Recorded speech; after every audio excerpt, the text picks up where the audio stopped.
हमारे यहाँ बहुत सारे लोगों की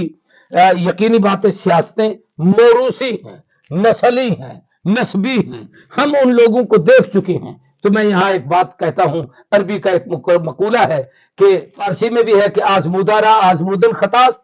आजमाए हुए को फिर आजमाना ये गुनाह है। मन जर्रब अल मुजर्रब, जिसने तजर्बा करके फिर उसका तजर्बा किया तो फिर उसने खता की है, गलत किया है। तो हमें वो लोग जो यूं समझ लीजिए कि नाकारा कारतूस हैं, जिनको हम पहले आजमा चुके हैं, जिनके हक में हम अपने वोट देकर उनसे मारे खा चुके हैं और अपने मुल्क को तबाही के किनारे ले जा चुके हैं, उन लोगों से हमें बहरहाल ये कि एहतियात करना चाहिए, अच्छे लोगों का इंतखाब करें। तो एक तो ये है कि हमें ये सोचना चाहिए कि जिसको हम वोट दे रहे हैं वो अपनी ममलिकत के हक में उसका तसव्वुर क्या है। क्या इस मुल्क को इस्लामी हुकूमत समझता है, मुसलमानों की ममलिकत समझता है, मुसलमानों का साथ देता है, या यहूद के साथ, मजूस के साथ, हुनूद के साथ, हिंदू के साथ, सिखों के साथ, मजूसियों के साथ, बेदीनों के साथ और जालिमों और जाबरों और गलत किस्म के लोगों के साथ खड़ा है और उनसे मदद मांगता है और उनकी चापलूसी और कासालिसी करता है, या ये है कि अपने वतन अजीज की खातिर दबंग होकर खड़ा है और जहां खड़ा है वहां कुछ भी हो जाए लेकिन अपने मुल्क के मफाद में काम करता है। नहमदुहु व नसल्ली अला रसूलिहिल करीम, अम्मा बाद। सामीन व नाज़रीन मुहतरम, इंतखाबात पाकिस्तान में बहुत जल्द होने वाले हैं। 8 फरवरी 2024 में वोट की शरई हैसियत क्या है, इस हवाले से चंद मारूजात पेश करनी है। सबसे पहली बात इस हवाले से यह है कि वोट ये कोई दुनिया का खेल नहीं है कि दो खिलाड़ी लड़ रहे हैं, इसको वोट मिले, उसको मिल गए, वो आगे बढ़ गया, ये पीछे रह गया। इसकी एक शरई हैसियत है जिसको उलमा ने, फुकहा ने, मुहद्दिसीन ने बड़ी तफसील से नकल किया है। उसका खुलासा चंद मिनटों में अर्ज करना चाहता हूँ। वोट की शरअन 3 हैसियतें हैं। एक हैसियत यह है कि ये अमानत है और अल्लाह का हुक्म है अन तुअद्दुल अमानाति इला अहलिहा,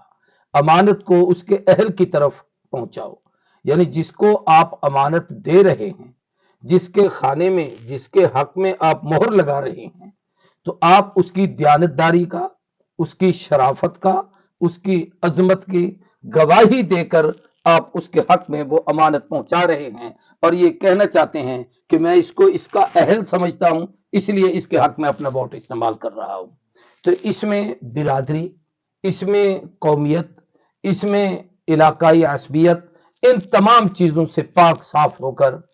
अपने आप को अल्लाह के हुजूर पेश करें। और यकीनन जहां आप मोहर लगा रहे होंगे तो वहां एक आप होंगे, एक आपका रब होगा, आपका जमीर होगा, आपके सामने वो पर्चा होगा।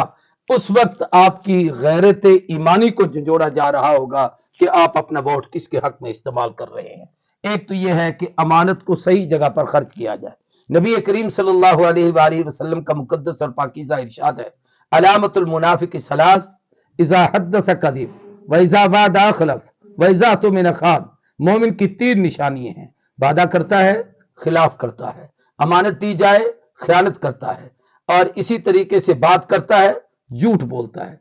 मैं मादरत के साथ अर्ज करूंगा कि इस वक्त इंतखाबात की इस गहमा गहमी में शायद हम अपनी उस मुनाफकत का हर जगह इजहार कर रहे होते हैं कि कोई मिलने के लिए आ गया तो आपने उसके साथ कह दिया बस आप आ गए हैं, अब कोई जरूरत नहीं है, मैं आपके साथ खड़ा हूं। दिल उसकी तरफ माइल होता है, नहीं होता, वो हर आदमी अपने जमीर में देख ले। यही ऐसा तो नहीं कि हम अमानत में खयानत कर रहे हैं या झूठ बोल रहे हैं, सच्ची बात नहीं कर रहे या उससे गलत वादा कर रहे हैं। तो एक तो ये है कि ये वोट अमानत है, इसको सही जगह पर अदा करना चाहिए। जो शख्स अमानत में खयानत करता है उसको हुजूर अकरम सल्लल्लाहु अलैहि वसल्लम ने मुनाफिक इरशाद फरमाया है। दूसरा इसकी हैसियत यह है कि एक शहादत है, गवाही है कि हम ये गवाही देते हैं कि जिस आदमी को हम चुनकर भेज रहे हैं ये इस असेंबली का अहल है, ये इस लायक है कि वहां हमारा नुमाइंदा बने, ये इस लायक है कि वहां पर ये जो कहेगा गोया ये हक और सच कहेगा, हम उसकी शहादत दे रहे हैं। ये उसमें कौम के साथ धोखा नहीं करेगा, फराड नहीं करेगा, जुल्म और ज्यादती नहीं करेगा, ये उसकी हम गवाही दे रहे हैं। अगर गवाही हमने सच्ची दी है تو پھر قیامت کے دن اس کا اجر ہے، اور اگر جھوٹی دی ہے تو ایک حدیث میں آتا ہے الکبائر والاشراک باللہ وحقوق الوالدین وقتل النفس ویمین الغموس وشہادت الزور، یہ جھوٹی گواہی دینا ان بڑے گناہوں میں سے ہے، جیسے شرک ہے، جیسے ماں باپ کی نافرمانی ہے، جیسے بڑے بڑے وہ گناہ ہیں جن کی مغفرت اللہ معاف فرمائے،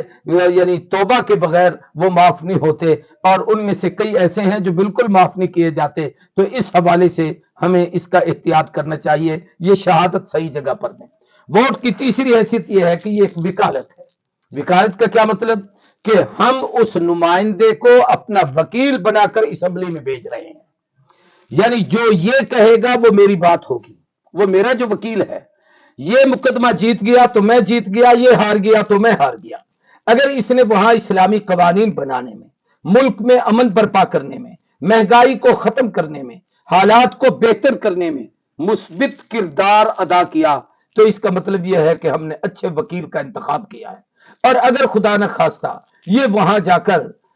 رشوت خوری میں لگ جاتا ہے، وہاں جا کر اپنی جیب بھرنے میں لگ جاتا ہے، وہاں جا کر غلط لوگوں کے ساتھ جڑ جاتا ہے، وہاں جا کر غلط قوانین اور آئین بنواتا ہے، تو اس کا مطلب یہ ہے کہ ہمارا وکیل بہت غلط تھا، اور یہ جب اللہ کے ہاں یہ مقدمہ ہار جائے گا اور قیامت کا دن آئے گا تو اس کی وجہ سے میں اور آپ بھی عذاب میں مبتلا ہوں گے۔ تو گویا ہم نے غلط آدمی کا انتخاب کیا تھا، تو ہمیں بہتر قسم کے نمائندوں کو چننا چاہیے۔ اس حوالے سے ایک بات چھوٹی سی عرض کرنا چاہتا ہوں کہ پاکستان جب بنا تھا اور اس وقت ہمارے بڑوں نے اس پر جو محنت کی تھی، اور اس وقت بانی پاکستان قائد پاکستان کی تحریک کے جو قائد اعظم تھے محمد علی جناح، انہوں نے ایک بات کہی تھی جب ان سے پوچھا گیا تھا کہ آپ یہاں دستور کیسا رکھے لائیں گے، فرمایا میں نے کیا دستور بنانا ہے، اللہ نے دستور بنا کے آسمان سے بھیجا ہے، اور وہ اللہ کا قرآن ہے، انا نحن نزلنا الذکر وانا لہ لحافظون، اللہ کا کلام ہمارے پاس موجود ہے، اور وہ ضابطہ اخلاق بھی ہے، وہ نظام زندگی بھی ہے، وہ منشور حیات بھی ہے، وہ دستور زندگی بھی ہے، اس کے ہوتے ہوئے ہمیں کوئی اور رابطہ ضابطہ بنانے کی ضرورت نہیں۔ اور ساتھ یہ بھی کہا کہ میں سیدنا فاروق اعظم کی شخصیت کو اپنے لیے آئیڈیل سمجھتا ہوں، میں ان کی زندگی کو اپنے سامنے رکھتا ہوں۔ تو ایک تو یہ ہے کہ ہمیں یہ سوچنا چاہیے کہ جس کو ہم ووٹ دے رہے ہیں وہ اپنی مملکت کے حق میں اس کا تصور کیا ہے، کیا اس ملک کو اسلامی حکومت سمجھتا ہے، مسلمانوں کی مملکت سمجھتا ہے، مسلمانوں کا ساتھ دیتا ہے، یا یہود کے ساتھ، مجوس کے ساتھ، ہنود کے ساتھ، ہندو کے ساتھ، سکھوں کے ساتھ، مجوسیوں کے ساتھ، بے دینوں کے ساتھ، اور ظالموں اور جابروں اور غلط قسم کے لوگوں کے ساتھ کھڑا ہے اور ان سے مدد مانگتا ہے اور ان کی چاپلوسی اور کاسالسی کرتا ہے، یا یہ ہے کہ اپنے وطن عزیز کی خاطر دبنگ ہو کر کھڑا ہے، اور جہاں کھڑا ہے وہاں کچھ بھی ہو جائے لیکن اپنے ملک کے مفاد میں کام کرتا ہے۔ ایک تو ہمیں اس کا خیال کرنا چاہیے۔ دوسرا، ہمارے ملک کے آئین میں جو 1974 میں بہت سارے تمام بزرگوں کی محنتوں سے ایک آئین بنا تھا جس پہ حزب اختلاف و اقتدار سب لوگوں کے دستخط موجود ہیں، اس آئین میں یہ بات لکھی ہوئی ہے کہ حاکمیت اعلیٰ اللہ کی ذات ہے۔ یہاں پر جو ہمارے حکمران حاکم بنتے ہیں یہ حاکم مطلق نہیں ہے، یہ حاکم اعلیٰ نہیں ہے، یہ تو اللہ کے احکامات کے عملی نفاذ کے لیے ہیں۔ تو ہمیں حاکمیت اعلیٰ میں اللہ کی ذات کا تصور یہ سامنے رکھنا چاہیے، خدا کی زمین پر خدا کا نظام، خدا کی دھرتی خدا کا قانون، اس کے مطابق ہمیں اپنی زندگی گزارنی ہے۔ دوسری چیز یہ ہے کہ ہمارے اس دستور اور آئین میں یہ بھی لکھا ہوا ہے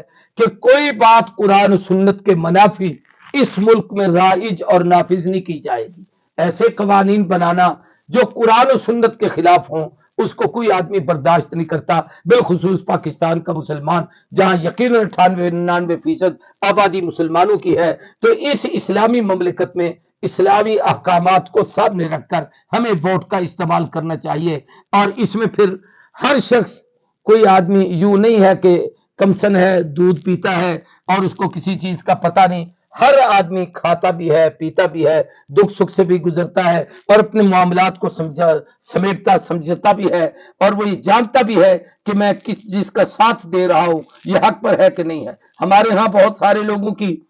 یقینی باتیں سیاستیں موروثی ہیں، نسلی ہیں، نسبی ہیں، ہم ان لوگوں کو دیکھ چکے ہیں۔ تو میں یہاں ایک بات کہتا ہوں، عربی کا ایک مقولہ ہے کہ फारसी में भी है कि आजमूदारा आजमूदन खतास, आजमाए हुए को फिर आजमाना ये गुनाह है। मन जर्रब अल मुजर्रब, जिसने तजर्बा करके फिर उसका तजर्बा किया तो फिर उसने खता की है, गलत किया है। तो हमें वो लोग जो यूं समझ लीजिए कि नाकारा कारतूस हैं, जिनको हम पहले आजमा चुके हैं, जिनके हक में हम अपने वोट देकर उनसे मारे खा चुके हैं और अपने मुल्क को तबाही के किनारे ले जा चुके हैं, उन लोगों से हमें बहरहाल ये कि एहतियात करना चाहिए, अच्छे लोगों का इंतखाब करें। मैं आपसे सिर्फ एक बात अर्ज करता हूं, हम अपने मोहल्ले में देखते हैं, अपनी मस्जिद का एक इमाम बनाना होता है, उसकी 15 सिफात देखते हैं, उसके अंदर बहुत सारी शराइत लगाते हैं और ये इसको इमामत सुगरा कहा जाता है और इक्तदार को इमामत कुबरा कहा जाता है। इमामत कुबरा के मसरत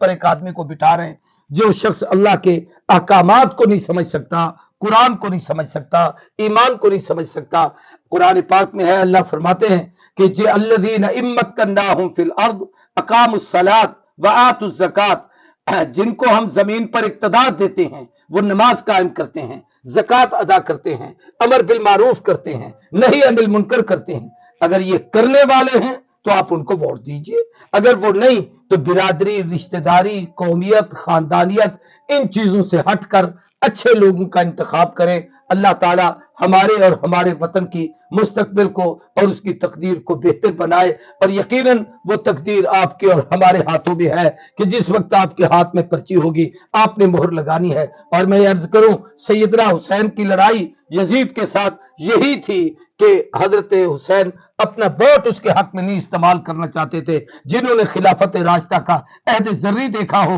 वो यजीद के हक में अपना वोट कैसे इस्तेमाल करे, अपनी जान तो जान के अल्लाह के हुजूर पेश कर दी लेकिन उसके हक में अपना वोट नहीं दिया। इसलिए मैं आपसे दरखास्त करूंगा अपने वोट को सही इस्तेमाल करें। अल्लाह तबारक व तआला हम सब लोगों को इस वतन अजीज की सलामती के लिए हर किस्म की कुर्बानी देने की तौफीक अता फरमाए और इस वतन के चप्पे चप्पे की हिफाजत फरमाए। और अल्लाह तबारक व तआला हमें अमन नसीब करे, महंगाई के आफत से, तूफान से और तमाम परेशानियों से सबको महफूज करे। अस्सलामु अलैकुम व रहमतुल्लाहि व